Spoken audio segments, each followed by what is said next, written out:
नमस्कार साथियों, स्वागत है आपका अपने YouTube channel moral education study point में। आज हम आपको मुगल साम्राज्य कराने जा रहे हैं जो परीक्षा के दृष्टिकोण से महत्वपूर्ण है। तो साथियों, वीडियो में अंत तक बने रहें और जिस किसी ने चैनल को सब्सक्राइब नहीं किया है, चैनल को सब्सक्राइब करें, वीडियो को ज़्यादा से ज़्यादा शेयर करें। मुगल साम्राज्य से परीक्षाओं में खूब प्रश्न पूछे जाते हैं और आपके यूपी पुलिस, दिल्ली पुलिस परीक्षाओं के लिए महत्वपूर्ण है। तो साथियों, आपकी यूपी पुलिस और दिल्ली पुलिस में 1 से 2 प्रश्न इनसे देखने को मिलेगा। तो साथियों, करते हैं मुगल साम्राज्य को।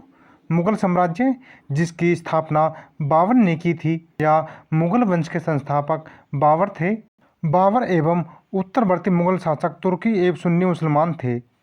दोस्तों, मुगल वंश के स्थापना के साथ साथ पदशाही की स्थापना की थी, जिसके तहत शासक को बादशाह कहा जाता था। बाबर ने मुगल वंश की स्थापना के साथ साथ पदशाही की स्थापना की थी और इसके तहत इसे बादशाह कहा जाता था। साथियों, मुगल वंश के साथ जो प्रमुख शासक हैं जिन्होंने मुगल वंश को खूब बढ़ाया था, 1526 से 1530 ईस्वी तक शासन किया था, और फिर इनके पुत्र हुमायूं जिन्होंने 1530 से 1556 ईस्वी तक शासन किया था। अगले शासक हैं अकबर, जो हुमायूं के पुत्र हैं और इन्होंने 1556 से 1605 ईस्वी तक शासन किया था। अकबर के पुत्र थे जहांगीर, जिन्होंने 1605 ईस्वी से 1627 ईस्वी तक शासन किया था, और इनके पुत्र हैं शाहजहां, जिन्होंने 1627 से 1657 तक शासन किया था। अगले हैं औरंगजेब, जो शाहजहां के पुत्र थे और इन्होंने 1658 से 1707 ईस्वी तक शासन किया था। साथियों, ज़्यादातर परीक्षाओं में इनसे ही प्रश्न पूछे जाते हैं। जानते हैं अब बाबर के बारे में। बाबर जिसने 1526 से 1530 ईस्वी तक शासन किया था। बाबर का पूरा नाम है जहीरुद्दीन मोहम्मद बाबर, जिनका जन्म 14 फरवरी को 1483 ईस्वी में हुआ था, जो तुर्किस्तान के फरगाना नामक स्थान पर हुआ था। मित्रों, बाबर का जन्म 14 फरवरी 1483 ईस्वी में तुर्किस्तान के फरगाना में हुआ था और वह तैमूर के वंशज एवं चुगताई तुर्क था। दोस्तों, बाबर ने अपने पिता उमर शेख मिर्जा की मृत्यु के बाद 11 वर्ष की आयु में सन 1494 ईस्वी में फरगाना का शासक बन गया था। 11 वर्ष की आयु में जो कि बाबर अपने पिता की मृत्यु के बाद 1494 में फरगाना का शासक बन गया था। फरगाना जो कि तुर्किस्तान में फरगाना है। बाबर ने 1504 ईस्वी में काबुल पर अधिकार कर लिया और परिणाम स्वरूप उसने 1507 ईस्वी में पदशाह की उपाधि धारण की थी। बाबर ने जो कि 1504 ईस्वी में काबुल पर अधिकार कर लिया और 1507 ईस्वी में इन्होंने पदशाह की उपाधि धारण की थी। दोस्तों, जो कि बाबर ने भारत पर 5 बार आक्रमण किया था। भारत पर बाबर ने 5 बार आक्रमण किया था। बाबर ने भारत पर पहला आक्रमण 1519 ईस्वी में यूसुफजाई जाति के बाजौर पर किया और इस अभियान में बाबर ने बाजौर और भेरा को अपने अधिकार में कर लिया। बाजौर और भेरा को इसने अपने अधिकार में कर लिया था, जो यूसुफजाई जाति में बाजौर पर आक्रमण किया था और इसके तहत ही बाजौर और भेरा पर अपना अधिकार कर लिया था। साथियों, 21 अप्रैल 1526 ईस्वी में बाबर और दिल्ली सल्तनत के सुल्तान इब्राहिम लोदी के मध्य पानीपत के मैदान में पानीपत का प्रथम युद्ध हुआ था। पानीपत का प्रथम युद्ध से परीक्षाओं में कई बार प्रश्न पूछा जा चुका है कि पानीपत का प्रथम युद्ध किन किन के बीच हुआ था, जो बाबर और इब्राहिम लोदी के बीच हुआ था, जिसमें बाबर ने इब्राहिम लोदी को बुरी तरह हरा दिया था। पानीपत के युद्ध में जो कि बाबर की विजय प्राप्त हुई थी और इसी के साथ दिल्ली सल्तनत के शासन का अंत हुआ। दिल्ली सल्तनत का अंत जो कि 1526 ईस्वी में हुआ था और भारत में मुगल वंश की स्थापना हो गई थी, जो मुगल वंश के संस्थापक बाबर को कहा जाता है या बाबर ही मुगल वंश के संस्थापक हैं। दोस्तों, पानीपत के प्रथम युद्ध में बाबर ने पहली बार तुगलमा युद्ध नीति का एवं तोपखाने का प्रयोग किया था। साथियों, उस्ताद अली एवं मुस्तफ़ा बाबर के दो प्रसिद्ध निशानेबाज थे जिन्होंने पानीपत के प्रथम युद्ध में भाग लिया था और इन्हें बाबर के तोपची भी कहा जाता है। बाबर के दो तोपची कौन कौन थे? एक थे उस्ताद अली और दूसरे था मुस्तफ़ा। दोस्तों, पानीपत के प्रथम युद्ध में इब्राहिम लोदी तथा उसका मित्र ग्वालियर राजा विक्रमाजीत युद्ध में मारे गए थे। इब्राहिम लोदी और ग्वालियर के राजा विक्रमाजीत जो कि युद्ध में मारे गए थे और हुमायूं ने कोहिनूर हीरा ग्वालियर के राजा विक्रमजीत के परिवार से ही प्राप्त किया था। कोहिनूर हीरा जो कि हुमायूं ने विक्रमजीत के परिवार से ही प्राप्त किया था। साथियों, बाबर को अपनी उदारता के लिए कलंदर की उपाधि दी गई। दोस्तों, 16 मार्च 1527 में बाबर ने खानवा के युद्ध में मेवाड़ के राजा राणा सांगा को हरा दिया था। खानवा का युद्ध जो कि 16 मार्च 1527 में लड़ा गया, जिसमें बाबर ने राणा सांगा को हरा दिया था और साथियों, बाबर ने राणा सांगा के खिलाफ जिहाद का नारा भी दिया था। साथियों, बाबर ने खानवा के युद्ध के बाद इन्होंने गाजी की उपाधि धारण की थी। खानवा के बाद ही बाबर ने गाजी की उपाधि धारण की थी और 30 जनवरी 1528 ईस्वी को कहा जाता है कि जहर देने के कारण राणा सांगा की मृत्यु हो गई थी।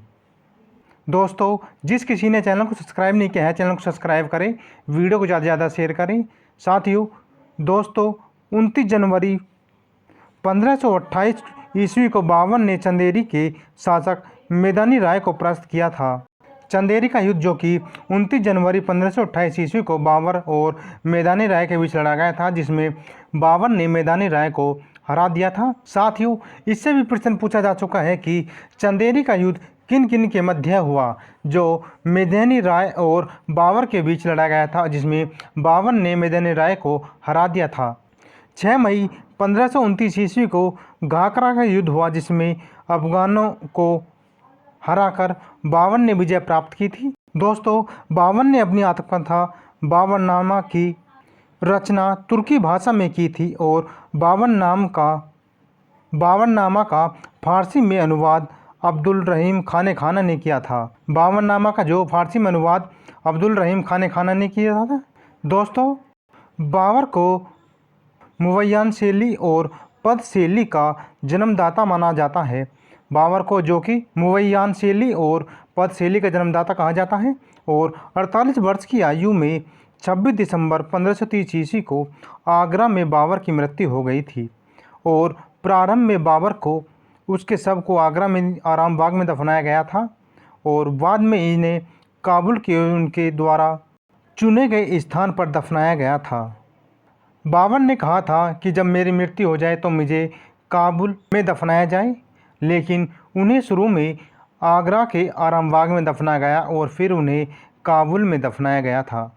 दोस्तों, बाबर के 4 पुत्र थे जिनका नाम था हुमायूं, कामरान, अस्करी एवं हिंदाल, जिसमें बाबर का उत्तरदायी हुमायूं हुआ था। साथियों, इससे प्रश्न पूछा जा सकता है कि बाबर से कि बाबर ने भारत पर कितनी बार आक्रमण किया था या कितनी बार आक्रमण किया था। तो बाबर ने भारत पर 5 बार आक्रमण किया था। तो उनका पहला आक्रमण यूसुफजाई जाति पर हुआ था और फिर दूसरा आक्रमण पानीपत का युद्ध, फिर खानवा का युद्ध, फिर चंदेरी का युद्ध, फिर घाघरा का युद्ध हुआ था।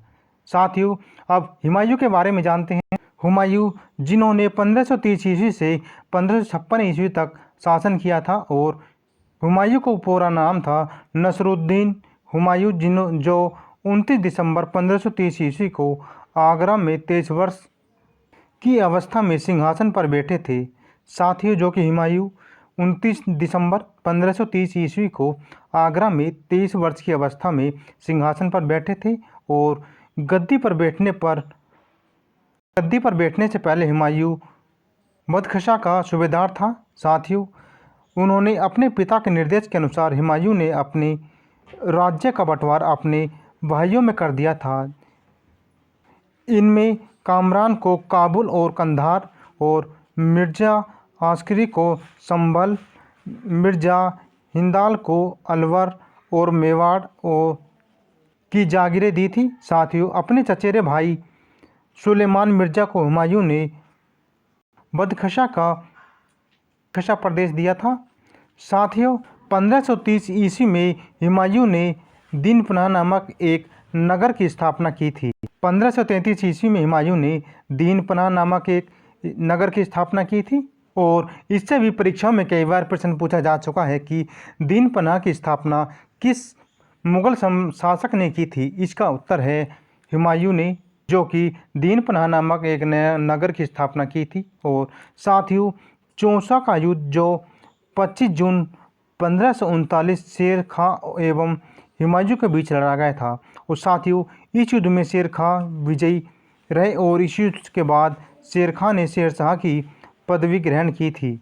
चौसा के युद्ध में जो 25 जून 1539 में लड़ा गया था और इसमें शेरशाह ने या शेर खां ने हुमायूं को हरा दिया था और हुमायूं इसमें अपना साम्राज्य छोड़कर भाग गया था। अगला युद्ध है बिलग्राम या कन्नौज का युद्ध, जो 17 मई 1540 ईस्वी में लड़ा गया था, जिसमें शेर खां एवं हुमायूं के बीच ही हुआ था। और साथियों, इस युद्ध में ही हुमायूं पराजित हुआ था। शेर खां ने अपनी आसानी से आगरा एवं दिल्ली पर कब्जा कर लिया था।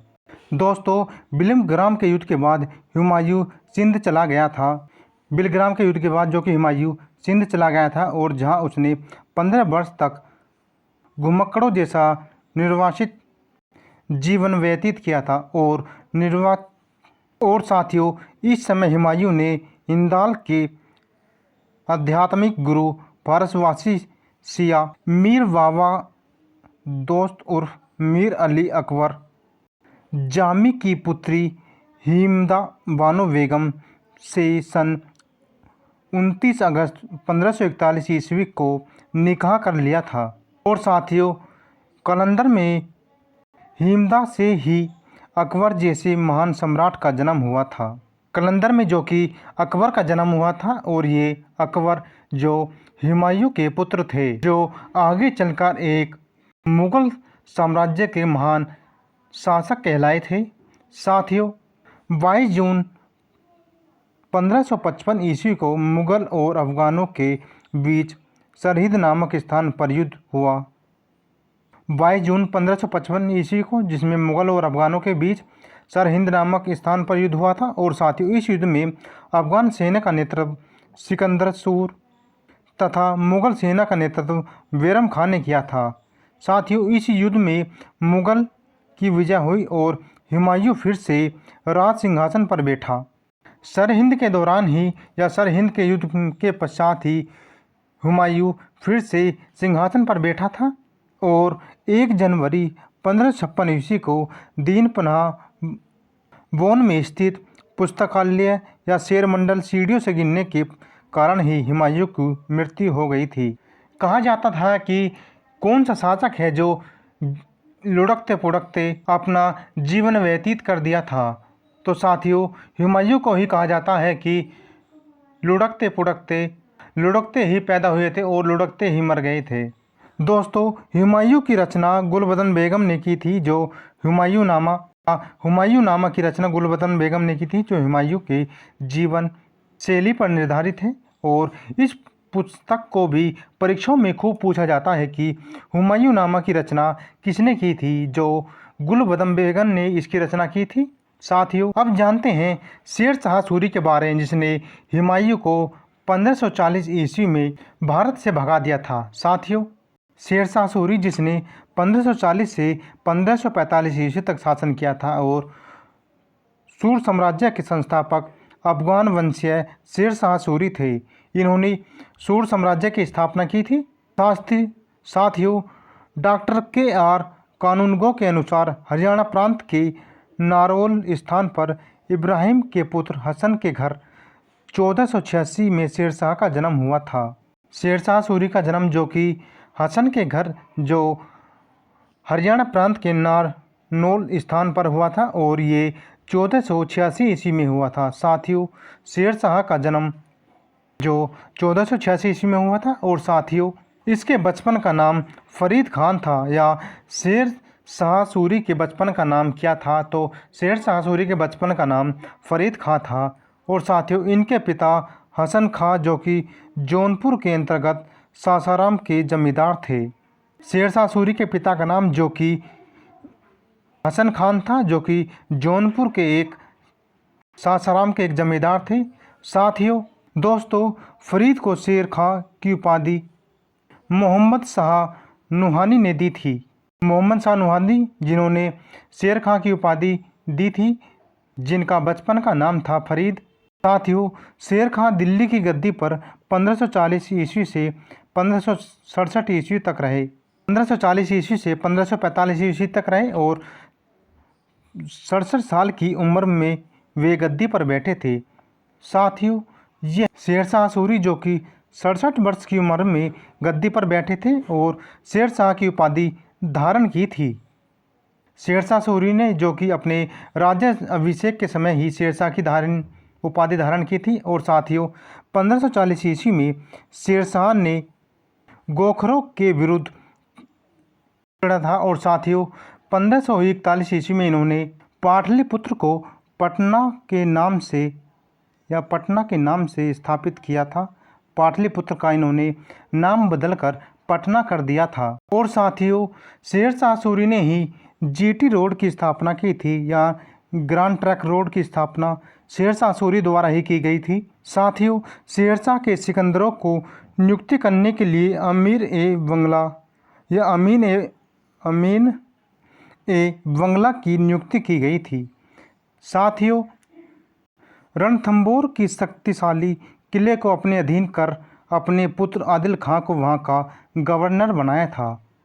और मारवाड़ विजय के बारे में शेर शाह ने कहा कि मैं मुट्ठी भर बाजरे के लिए हिंदुस्तान के साम्राज्य को लगभग जो कि लगभग हो चुका था, जो मुट्ठी भर बाजरे के लिए हिंदुस्तान के साम्राज्य को लगभग हो चुका था कहा था। साथियों, शेर शाह की मृत्यु कलिंजर के किले को जीतने के चरण में 22 मई 1545 ईस्वी को हो गई थी।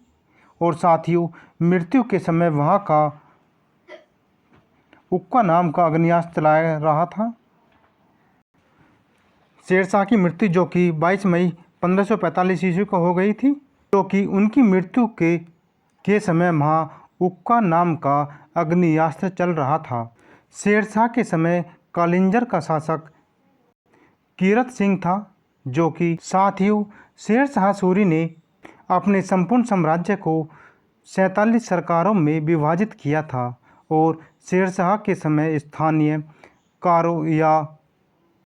कारों को अवाब कहा जाता था। साथियों, शेर शाह के समय स्थानीय कारों को अवाब कहा जाता था। और शेर शाह सूरी की लगान व्यवस्था मुख्य रूप से रैयतवाड़ी थी या शेर शाह सूरी की लगान व्यवस्था जिसे रैयतवाड़ी कहा जाता है। और इससे भी प्रश्न पूछा जाता है कि शेर शाह सूरी की लगान व्यवस्था को क्या कहा जाता था? तो इसका जवाब है रैयतवाड़ी, जो कि शेर शाह सूरी की लगान व्यवस्था को रैयतवाड़ी कहा जाता था। और साथियों, जिसमें किसानों के प्रत्यक्ष संपर्क स्थापित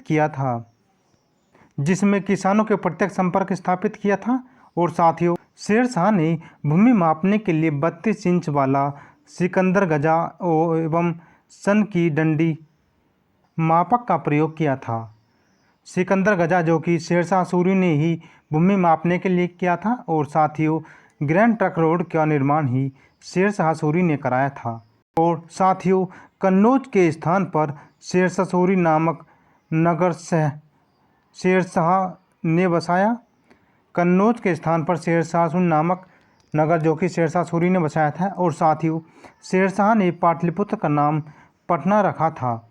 पाटलिपुत्र का नाम बदलकर पटना जो कि शेर शाह सूरी ने ही रखा था। और साथियों, उसने अपने सिक्कों पर अपना नाम अरबी एवं देवनागरी लिपि में खुदवाया था। शेर शाह सूरी ने सिक्कों पर अपना नाम अरबी एवं देवनागरी लिपि में लिखवाया था। और साथियों, शेर शाह का मकबरा बिहार के सासाराम में स्थित है, जो कि झील के अंदर है। और साथियों, इससे भी कई बार परीक्षा में प्रश्न पूछा जा चुका है कि शेर शाह का मकबरा किस राज्य में स्थित है। तो इसका जवाब है बिहार में, जो कि बिहार के सासाराम में शेर शाह का मकबरा है। और साथियों, रोहतासगढ़ किला और किले एक कुन्हा दिल्ली नामक मस्जिद का निर्माण शेर शाह सूरी के द्वारा ही कराया गया था।